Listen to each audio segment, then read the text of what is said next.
Hello दोस्तों, आज मैं हाजिर हूँ 2022 में रिलीज हुई एक American action adventure movie uncharted के साथ, जिसका हिंदी मतलब है अप्रकाशित। असल में पूरी फिल्म प्राचीन खजाने की खोज पर आधारित है, इसलिए अगर आपको एडवेंचर मूवीज पसंद हैं, तो ये मूवी सबसे ज्यादा रिकमेंडेड है। तो बिना ज्यादा टाइम वेस्ट किए सीधे चलते हैं मैं वीडियो की तरफ। लेकिन रुको, शुरू करने से पहले हेलो, मैं साकिब हूँ और welcome to the hidden plot. कहानी की शुरुआत हम इस मूवी के मुख्य किरदार नेट को देखते हैं, जो एक कार्गो प्लेन से लटक रहा होता है। और ऐसे खतरनाक पल में नेट हमें बताने लगता है कि आखिर वो इस स्थिति में पहुंचा कैसे। उसकी कहानी से हमें पता चलता है कि नेट होश संभालने के बाद से ही अनाथ है। इसी वजह से नेट और उसका बड़ा भाई श्याम दोनों ने एक अनाथ आश्रम में ही बचपन गुजारा। लेकिन जब श्याम बड़ा हुआ तो उसने एक प्राचीन खजाने की तलाश में सुराग इकट्ठे करने शुरू कर दिए। और यही सुराग ढूंढते ढूंढते एक दिन वो नेट को लेकर बोस्टन शहर के एक म्यूजियम से दुनिया का पहला संभावित नक्शा चुराने की कोशिश करता है। लेकिन दुर्भाग्य से वे सिक्योरिटी गार्ड्स के हाथों पकड़े जाते हैं। इसके बाद श्याम को अनाथ आश्रम से निकालकर पुलिस को सौंप दिया जाता है। लेकिन आखिरी बार वो आश्रम से अपना जरूरी सामान लेने जाता है और वहीं से भाग जाता है। लेकिन रुको, जाने से पहले श्याम नेट को एक अंगूठी देकर कहता है, ये हमारे पूर्वजों की अंगूठी है, इसे मैं तुम्हें सौंप रहा हूँ, मेरी याद में। ओके। तो श्याम के चले जाने के बाद कहानी आगे बढ़ती है 15 साल बाद, जहाँ हम देखते हैं कि अब नेट न्यूयॉर्क में है। तो आगे क्या होगा, चलिए देखते हैं। सिटी में नेट एक बारटेंडर के रूप में काम करता है, लेकिन साथ ही अमीर लोगों की जेब भी काटता है। लेकिन फिर अचानक एक दिन विक्टर नाम का एक हंटर नेट से मिलता है और उसे अपना पार्टनर बनने का ऑफर देता है। लेकिन नेट एक अनजान आदमी की बात सुने बिना ही उसे वहाँ से निकल जाने को कह देता है। लेकिन इसके बाद जो होता है, बाद में नेट को एहसास होता है उसने जिस ब्रेसलेट की पॉकेटमारी की थी, विक्टर वही ब्रेसलेट चुपचाप उसकी जेब से निकाल चुका है और बदले में नेट की जेब में छोड़ गया है अपना विजिटिंग कार्ड। जैसे ही नेट को यह पता चलता है, वह बिना समय गवाए सीधा विक्टर के घर पहुंच जाता है। वहां जाकर नेट को पता चलता है विक्टर असल में उसके भाई श्याम का दोस्त था, जो एक प्राचीन खजाने को खोजने की कोशिश कर रहे थे। लेकिन दुर्भाग्य से 2 साल पहले कैप्टन सेबेस्टियन की एक डायरी चुराने की कोशिश में श्याम अचानक गायब हो गया। मतलब उस दिन के बाद से नेट के भाई का कोई पता नहीं चला। इस बीच नेट को भी यह बात काफी परेशान कर रही थी, क्योंकि जब से उसका भाई उससे अलग हुआ था, वह नेट को हर कुछ समय में एक पोस्टकार्ड भेजता था। लेकिन अब पूरे 2 साल हो चुके हैं और कोई पोस्टकार्ड नहीं आया। तो क्या श्याम सच में किसी मुसीबत में है? अब वर्तमान समय में श्याम का दोस्त विक्टर अब भी उस प्राचीन खजाने को खोजने की कोशिश कर रहा है। और क्योंकि विक्टर को पहले से ही श्याम से इस खजाने के बारे में कुछ सुराग मिले थे, तो उसे यकीन था कि नेट भी इस बारे में बहुत कुछ जानता होगा। इसीलिए श्याम के गायब होने के बाद खजाने तक पहुंचने के लिए विक्टर चाहता है कि नेट उसकी मदद करे। लेकिन वह साफ साफ मना कर देता है कि उसे किसी खजाने की तलाश में कोई दिलचस्पी नहीं है। लेकिन फिर जब विक्टर उसे बताता है कि वह सिर्फ खजाना खोजने के लिए उसकी मदद नहीं मांग रहा, बल्कि शायद इस खजाने की तलाश में ही वे उसके भाई श्याम को भी खोज सकते हैं, तब नेट अपने भाई को खोजने की उम्मीद में विक्टर के साथ काम करने के लिए तैयार हो जाता है। और अब कहानी को आगे बढ़ाने से पहले आपको बता दें, आखिर यह प्राचीन खजाना है क्या? मूवी के शुरुआत में हमने देखा था श्याम और नेट दुनिया का पहला नक्शा चुराने की कोशिश कर रहे थे। वह नक्शा 16वीं शताब्दी के एक स्पेनिश समुद्री अभियान से बना था, जिसका नेतृत्व एक पुर्तगाली व्यक्ति कर रहा था। तो आखिर इस खजाने का रहस्य क्या है, आइए आगे देखते हैं। अभियानी फर्डिनेंड मैगेलन, उसके अभियान के कारण मानव जाति ने पहली बार पूरी पृथ्वी का चक्कर लगाया। यह बिल्कुल सच्ची घटना है, मतलब आपको इतिहास में भी इसका वर्णन मिल जाएगा। लेकिन मूवी में कहा गया है मैगेलन पृथ्वी का चक्कर लगाने नहीं गया था, बल्कि वह सोने की तलाश में निकला था। और फिर जब उसे सोना मिल गया तो वह उसे लेकर स्पेन वापस नहीं आया, बल्कि उसने समुद्र के बीच में ही किसी गुप्त स्थान पर उस अनगिनत सोने को छुपा दिया। लेकिन क्यों? क्योंकि उस पूरे समुद्री अभियान का खर्च उठा रहा था हाउस ऑफ मोंटकाड़ा नाम का एक अमीर परिवार। इसलिए अगर मैगेलन वापस आता तो उसे वह $5 बिलियन का पूरा सोना मोंटकाड़ा परिवार को सौंपना पड़ता। लेकिन मैगेलन ये बिल्कुल नहीं चाहता था, इसीलिए उसने वह सोना समंदर में कहीं छिपा दिया। और आज वही $5 बिलियन का सोना प्राचीन खजाना बन चुका है, जिसे ढूंढने की कोशिश श्याम बचपन से कर रहा था। लेकिन श्याम अकेला नहीं था, और भी कई ग्रुप इस खजाने के पीछे पड़े थे। इनमें सबसे बड़ा नाम था मोंटकाड़ा परिवार का आखिरी वारिस सैंटियागो मोंटकाड़ा। सैंटियागो वह किसी भी हालत में अपने पूर्वजों के उस खजाने को वापस पाना चाहता था। खैर, ये सब बताने का मकसद था ताकि आप इस पूरी कहानी को सही से समझ सकें। अब फिर से कहानी की ओर लौटते हैं। नाथन यानी नेट, भले ही उसे खजाना ढूंढने में कोई दिलचस्पी नहीं थी,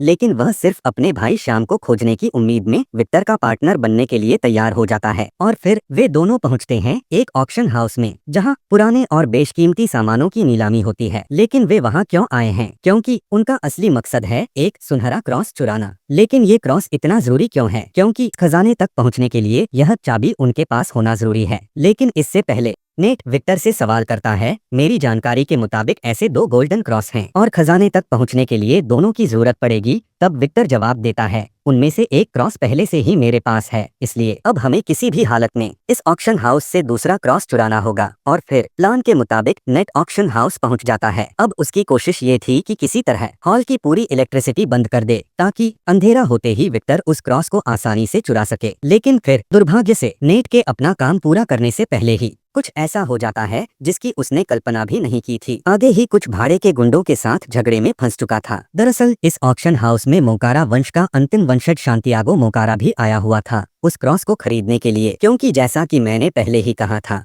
वह भी उस चीनी खजाने को ढूंढने की कोशिश कर रहा था। लेकिन शांतियागो के मुख्य भाड़े के गुंडे जो ब्रैड जब विक्टर को इस जगह पर देखता है तो वह पहले ही अनुमान लगा लेता है यहाँ जरूर कोई गड़बड़ होने वाली है, क्योंकि विक्टर और जो पहले से परिचित हैं। इसी कारण से विक्टर के साथ मौजूद नेट पर पहले ही उसके साथियों को नजर रखने का आदेश दे देता है और अब वही लोग नेट पर हमला कर रहे हैं। लेकिन आखिरकार देखा जाता है नेट उनसे बचने की कोशिश करता है और झूलते हुए एक उलझनपूर्ण माहौल बना देता है। और वही मौका पकड़कर विक्टर उस क्रॉस को हथिया लेता है। फिर विक्टर और नेट सीधे बार्सिलोना की ओर रवाना होते हैं, क्योंकि उनके अनुसार वह प्राचीन खजाना वहां कहीं छिपा हुआ है। बार्सिलोना पहुंचने के बाद विक्टर उस महिला क्लोई फ्रेजर से मिलता है, क्योंकि उस गोल्डन क्रॉस का एक और हिस्सा उसी महिला के पास है। मतलब विक्टर ने जो नेट से कहा था कि दूसरा क्रॉस उसके पास है, वह पूरी तरह से झूठ था। अब वे तीनों मिलकर उस खजाने की खोज करेंगे। लेकिन इस समय क्या वही महिला उनके साथ धोखा करती है? वह नेट के पास मौजूद गोल्डन क्रॉस को चुराकर भागने की कोशिश करती है। हालांकि आखिरी क्षण में नेट और विक्टर उसे पकड़ लेते हैं। महिला मजबूर होकर खजाने को ढूंढने के प्रस्ताव पर राजी हो जाती है। वहीं शांतियागो मटकाड़ा विक्टर की तलाश करने के बाद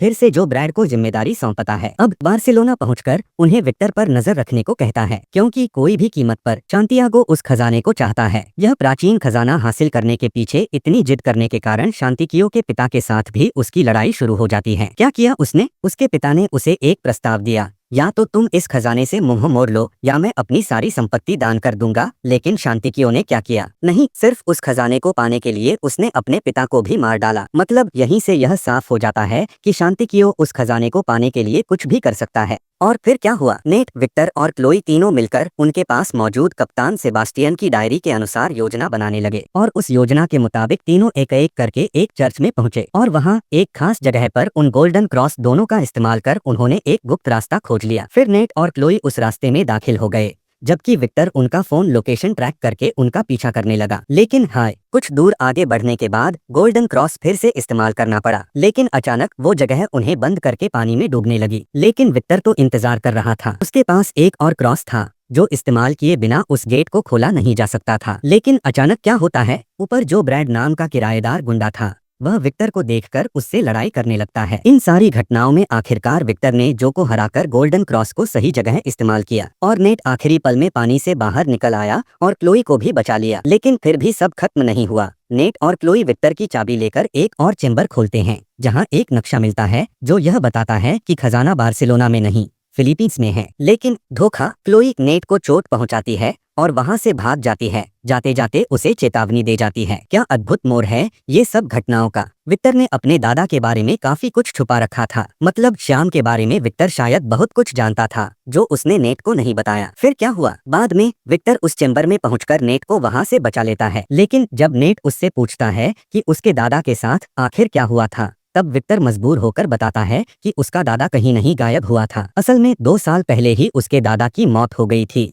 मतलब विक्टर और श्याम दोनों मिलकर उस कप्तान की डायरी को खोजने के बाद जब भाग रहे थे, तभी जो ब्रैड उनके रास्ते में आ गया और दुर्भाग्यवश जो की गोली से श्याम वहीं मारा जाता है। लेकिन विक्टर उस डायरी को लेकर अपने दादाजी को छोड़कर किसी तरह उस जगह से भागने में सफल हो जाता है। ये सुनकर नेट बहुत टूट जाता है। ठीक है, यहाँ पर मैं बार बार कप्तान की डायरी का जिक्र कर रहा हूँ, तो आपको थोड़ा बताऊं कि ये कप्तान कौन था। 16वीं सदी में फर्डिनांड मैगेलन ने पहली बार समुद्री यात्रा की थी और उस यात्रा के मुख्य कप्तान थे सेबास्टियन अल्कानो, और उसी की डायरी के आधार पर ही वे इतनी दूर तक पहुंचे थे। खैर, दादा के बारे में यह सब सुनने के बाद भी नेट अपनी इच्छा शक्ति को मजबूत करके सिर्फ अपने दादा के लक्ष्य को पूरा करने के लिए विक्टर के साथ फिर से काम करने के लिए तैयार हो जाता है। दूसरी ओर क्लोई उस नक्शे को लेकर सीधे शांतिको के पास जाती है। मतलब क्लोई तो अब तक उसके लिए काम कर रही थी और अब वही नक्शा पाकर शांतिको उसे अपनी प्रमुख सहायक बना लेता है और एक कार्गो विमान के जरिए सीधे फिलीपींस की ओर रवाना हो जाता है। इस बीच नेट और विक्टर शांतिको के इस विमान का पता लगाकर छिपते हुए उस विमान में चढ़ जाते हैं और विमान में उड़ते वक्त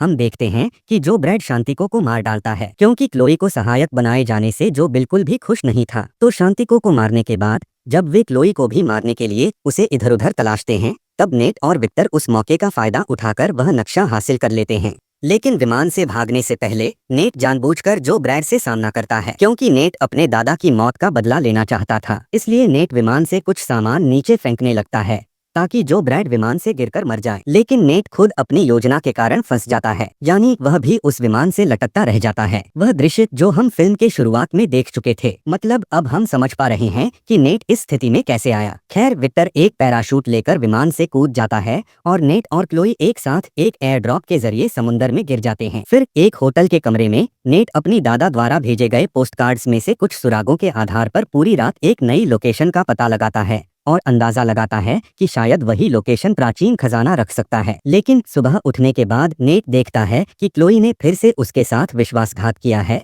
और वह उसकी बताई हुई लोकेशन से भाग चुकी है। लेकिन नेट इस बार इतना भी बेवकूफ नहीं था। उसने जानबूझकर एक गलत लोकेशन टेबल पर रख छोड़ी थी, जिसे लेकर क्लोई वहां से भाग गई। खैर, फिर नेट अपनी योजना के अनुसार उस लोकेशन पर पहुंचता है और समुद्र में एक गुफा के अंदर दो पुरानी जहाजें देखता है और वहीं उसे विक्टर से फिर से मिलते हुए पाता है। दरअसल जो फोन ट्रैकिंग के जरिए विक्टर उन्हें ट्रैक कर रहा था, उसी का इस्तेमाल करते हुए वह यहाँ इस जगह तक पहुंचा है और आखिरकार वे उस जहाज में रखा प्राचीन सोना खोज लेते हैं। लेकिन दुर्भाग्य से जो ब्रैड उनके पीछे आता है और अपनी टीम के साथ उस जगह पर पहुंचता है। इस स्थिति से बचने के लिए विक्टर और नेट एक जहाज में छिप जाते हैं, लेकिन बाद में वे समझ जाते हैं कि जो ब्रैड अपने लोगों के साथ उन दो जहाजों को एयरलिफ्ट से उस जगह से हटा रहा है। ऐसे में उड़ते हुए विक्टर और नेट जो के लोगों से लड़कर एक हेलीकॉप्टर कब्जा कर लेते हैं। लेकिन जो ये सब समझकर उन्हें पीछा करने लगता है और नेट की नाव पर पहुंचकर उसे मारने की कोशिश करता है। विक्टर की चालाकी में उसने दूसरी हेलीकॉप्टर और नाव दोनों को नष्ट कर दिया